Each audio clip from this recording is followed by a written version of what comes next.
అమ్మ మీరిద్దరూ అనుకున్నట్టు మీరు ఇంటి పట్ల ఉండి వ్యాపారం చేయాలి, అది కూడా కూరగాయల వ్యాపారం చేద్దాం అనుకున్నారు. నిజంగానే దీని నుంచి మంచి ఆదాయం రావాలని మేము అందరం కోరుకుంటున్నాం. దానికి కావాల్సిన సొమ్ము మొత్తం మన యానాం ప్రేక్షకులు అందరూ కలిసి సహకరించడంతో 50,000 రూపాయలు మీకు అందాయి. అండ్ దాంతో పాటు ఈ రోజు మా అందరి తరఫు నుంచి మరో చిన్న కానుక మీకోసం మా తరఫు నుంచి 3, 2, 1.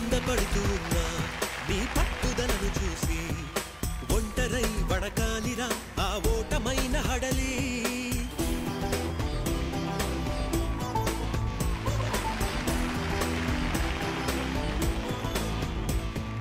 కింద పడుతూ ఉన్నా పైకి పరుగు తీసి అలలతో పోటీ పడి. సో ఈ రోజు నుంచి మీ దుకాణం మొదలైపోయినట్టే. అండ్ ఆ దుకాణంలోని కూరగాయలు కూడా మొదటి బోని వీళ్ళ చేయి చాలా మంచిది. సో మొదటి బోని ఇక్కడి నుంచే మొదలు పెడదాం. ఓకే, సో రండి, మొదటి బోని ఎవరు చేస్తున్నారు? తాజా తాజా కూరగాయలే.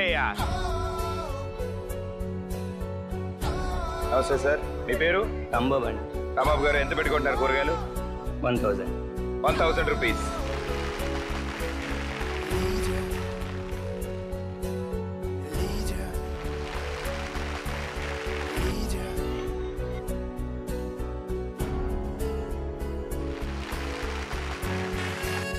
Thank you sir. మీరు 500. Thank you sir. Thank you.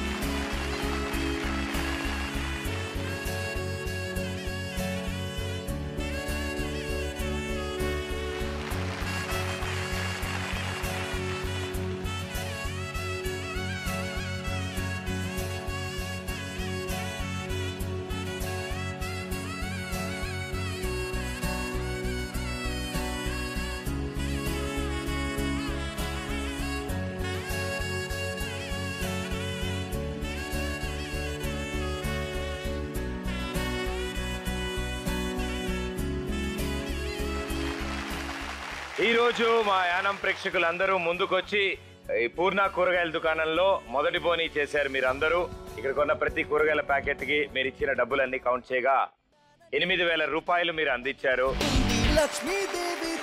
నాకు తెలిసి ఒక నెలకు మించి ఆదాయం, ఒక కూరగాయల దుకాణంలో నెలకు మించి ఆదాయం ఇది. దీన్ని మీరు ఉన్న పలంగా మొదటి బోనిగా వాళ్ళకి అందించారు. నిజంగా ఎంతో బలం అందిస్తుంది ఇది వాళ్ళకి. థ్యాంక్ యూ సో మచ్ పేరు పేరున ప్రతి ఒక్కరికి.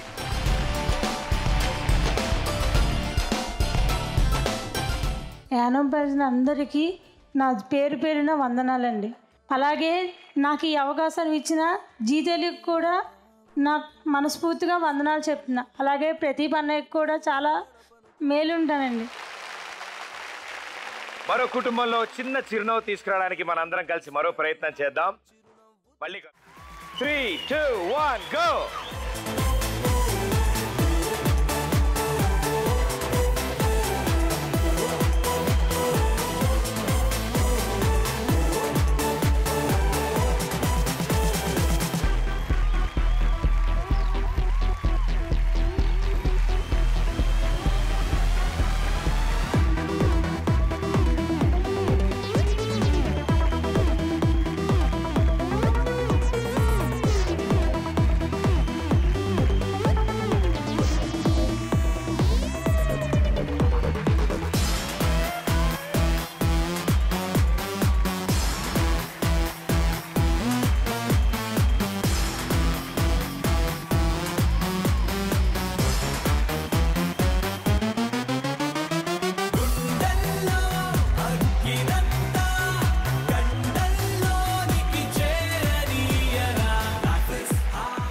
ఓకే, అంటే స్టేజ్ క్లీన్ చేసి చాలా రోజులైంది, అందుకని మొత్తం చీరలన్నీ పరిపించి మళ్ళీ తీసి లోపల పెట్టాం. వెరీ గుడ్, సూపర్గా ఆడారు ఇద్దరు, వండర్ఫుల్. ఎక్కడ చీరలు అక్కడే గప్చుప్ మళ్ళీ లోపలికి వెళ్ళిపోయాయి. ఆల్రెడీ మీరు బయటికి తీసినప్పుడు 2-3 ఆంటీలు మాట్లాడేసుకుంటారు. ఆ చీర 500 ఉంటుంది, ఆ ప్రింట్ ఉన్నది అయితే 1000 అనుకుంటూ మాట్లాడుకుంటున్నారు. సో మీరిద్దరు కలిసి చేసిన ఈ ప్రయత్నంతో ఆ కుటుంబానికి మరో 15,000 రూపాయలు అందబోతున్నాయి. Well done. లక్ష్మీదేవి తలుపు తట్టింది.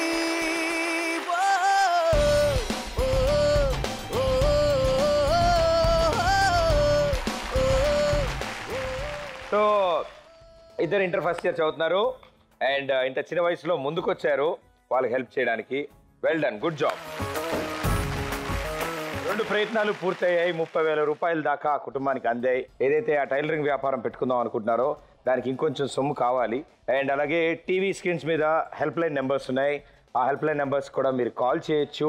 మీ వంతు సహకారం ఈ కుటుంబానికి ఏవైనా అందించవచ్చు. అది పిల్లల చదువు అయినా, వాళ్ళ ట్రీట్మెంట్ల గురించి అయినా, ఆయన లెగ్ ఆపరేషన్ గురించి అయినా, మీ ఇష్టం. మీకు తోచినంత సహకారం మీరు కూడా అందించవచ్చు. అండ్ రమాదేవి గారు, చిన్నప్పటి నుంచి ఉన్న పరిస్థితులు మీకు తెలుసు అండ్ మేనమామ వాళ్ళ దగ్గరే పెరిగారు అంటున్నారు. అవునండి. సో చదువుకున్నారమ్మా మీరు? 10th వరకు చదువుకున్నానండి. 10th వరకు చదువుకున్నారు. ఓకే. ఏ ఊర్లో ఎక్కడ ఉండేవాళ్ళు? అంటే మా అమ్మ మా నాన్నకి మేము చిన్నపిల్లలప్పుడే కొంచెం గొడవలు అయితే వాళ్ళు విడిపోయారండి. మా నాన్నగారు వాళ్ళు విజయవాడలో ఉండేవాళ్ళు. మేము మా మేనమామ వాళ్ళ దగ్గర పెరిగామండి. మా అమ్మ నేను అక్కడ ఉండవల్లిలో. తర్వాత మా అమ్మగారు అనారోగ్యంతో చనిపోవడం వల్ల చదువు ఆపేశారు. అమ్మకి జరిగిన తర్వాత వెళ్ళారా నాన్నగారి దగ్గరికి? అమ్మ జరిగిన తర్వాత నాన్న దగ్గరికి నాన్న వచ్చారు అమ్మ చనిపోయిన తర్వాత. ఓకే. తర్వాత మళ్ళీ నేను 10th అయిపోయిన తర్వాత హాలిడేస్కి కూడా వెళ్ళి వచ్చేదానండి. విజయవాడలో మా ఇంటి పక్కనే వీళ్ళు షాప్ ఉండేదండి, మా వారిది టైలర్ షాపు. ఓకే. అట్లా మా వారితో పరిచయం అయ్యి నేను ఇద్దరం లవ్ మ్యారేజ్ చేసుకోవడం జరిగింది. ఒప్పుకున్నారమ్మా ఇంట్లో? ఎవరు ఒప్పుకోలేదండి, వాళ్ళకి చెప్పకుండా చేసుకోవడం జరిగింది. తర్వాత మా మ్యారేజ్ అయిపోయిన తర్వాత 1 year తర్వాత మా నాన్నగారు కూడా చనిపోయారండి. 2003లో బాబు పుట్టి చనిపోయాడండి. బాబుకి లెంగ్స్ ఎదగలేదని బాక్స్లో పెట్టారు. అప్పటికి షాప్ ఉన్న స్థలం అమ్మేసి బాబుకి 3 లక్షల దాకా పెట్టామండి. అప్పుడు ఆరోగ్యశ్రీ లేదు, అయినా బాబు బతకలేదండి, చనిపోయాడు. ఇంకా తర్వాత ఆయన టైలర్ షాప్ మీదే అట్లాగే బాగానే బతికామండి. 4 సంవత్సరాల క్రితం ఈయన ఊరెళ్ళి వస్తుంటే యాక్సిడెంట్ అయిందండి. అప్పుడు హాస్పిటల్లో జాయిన్ చేసి వాళ్ళే అంబులెన్స్ వాళ్ళు జాయిన్ చేసి మాకు ఫోన్ చేశారండి. ఇప్పుడు నైట్ 10-11 అట్లా అవుతుంది సార్. అసలు నాకు తోడు అసలు వెళ్ళడానికి అసలు ఎవరు లేరండి. ఇంకా అసలు నేనే పిల్లల్ని తీసుకొని అట్లాగే కనుక్కొని అడ్రస్ కూడా నాకు అసలు ఎప్పటికీ ఏం తెలియదు కాదండి. ఎప్పుడు బయటికి వెళ్ళేదాన్ని కాదు. నేను అన్నీ ఏం కావాలో మాకు ఆయన తెచ్చిపెట్టేవాళ్ళు. మాకేం తెలిసేది కాదు. అసలు నేనే అడ్రస్ కనుక్కొని అట్లాగే హాస్పిటల్ వెళ్ళాను. వెళ్తే వాళ్ళు అమ్మ 24 గంటలలోపు కాలు తీసేయాలి లేకపోతే ఆయన చనిపోతారని చెప్పారు. చెమ్మగిల్లింది గుండె హరివిల్లు గూడై నవ్వని.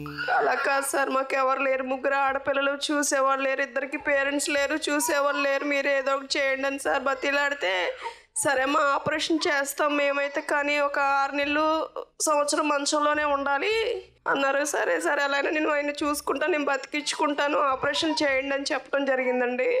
అయినా అసలు అవి సరిగా సెట్ అయ్యాయి కాదండి. బ్లడ్ పోతా ఉండేది రోజు, చాలా బ్లడ్. 2 నెలలు హాస్పిటల్లోనే ఉన్నామండి మేము.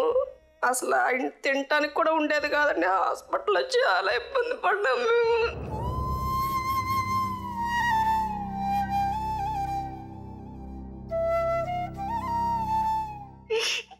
పిల్లలకు కూడా పక్కన పేషెంట్ తరపు వాళ్ళు ఎవరన్నా వాళ్ళు వచ్చినప్పుడు వాళ్ళు పిల్లలకి చూసి వాళ్ళు అన్నం పెట్టేవాళ్ళు.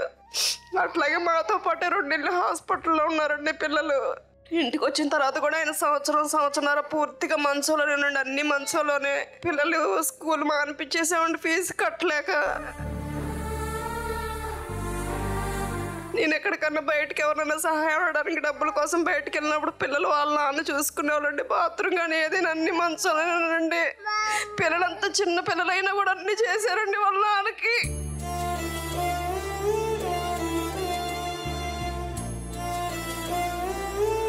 నాకు అసలు డెలివరీ టైంకి కూడా 4 పిల్లలు పుట్టినప్పుడు కూడా అసలు ఆడ మనిషి అనేవాళ్ళే లేరండి. అయినా నేను ఇద్దరమే హాస్పిటల్ వెళ్ళేవాళ్ళం, ఇద్దరమే వచ్చేవాళ్ళం. అసలు ఎవరు చూసేవాళ్ళు కాదు. ఆయన నన్ను చూసుకున్నాడు, ఒక తల్లిలాగా ఆయనే చేశారన్నీ నాకు. అటువంటి మనిషి ఈ రోజు ఇలాగ అయిపోయారండి.